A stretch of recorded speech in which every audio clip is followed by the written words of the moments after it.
Conference Board were forecasting that the recession would start around the end of this year, maybe early 2023.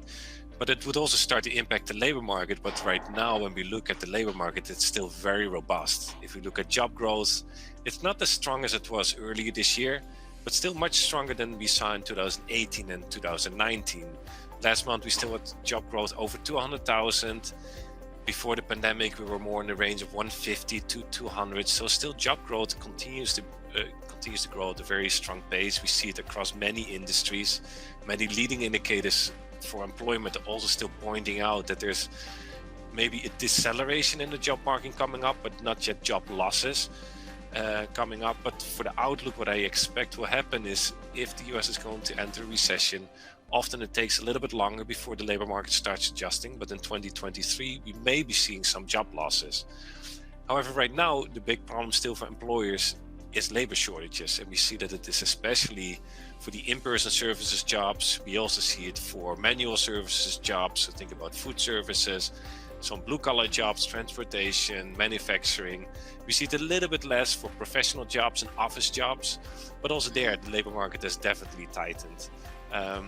As I was saying, and I think what we were also seeing in the polls, the labor market is still very tight, but maybe the worst of the labor shortages is now over. It's getting a little bit easier compared to a couple of months ago. In this very tight labor market, we see that wages are accelerating. It doesn't seem that it continues to go upward, but it continues to be very elevated, so around 5% on average in the US. Wage growth is stronger for people who are switching jobs, which makes sense. People go back into the labor market, can renegotiate their pay, and currently employees just have a much stronger bargaining position when they talk to their employers.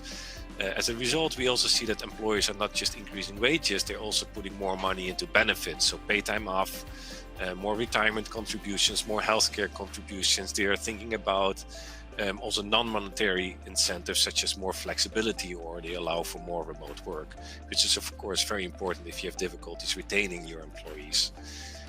Then again, about the outlook, I already mentioned we expect the US to enter a recession relatively soon. My expectation is that job growth will slow down over the coming months. During 2023, we may see even some job losses. The first thing that we're going to be seeing is that companies will be taking down those job openings, and we're already seeing some of that is happening. Probably fewer people will be quitting their jobs, because if you quit your job during a recession, you're sometimes at a higher risk to be losing your job at a new employer. Currently, we are projecting the unemployment rate to rise to around 4.5% in 2023. That is not great. It would mean that the labor market will be looking very different in 2023 compared to the current labor market in 2022.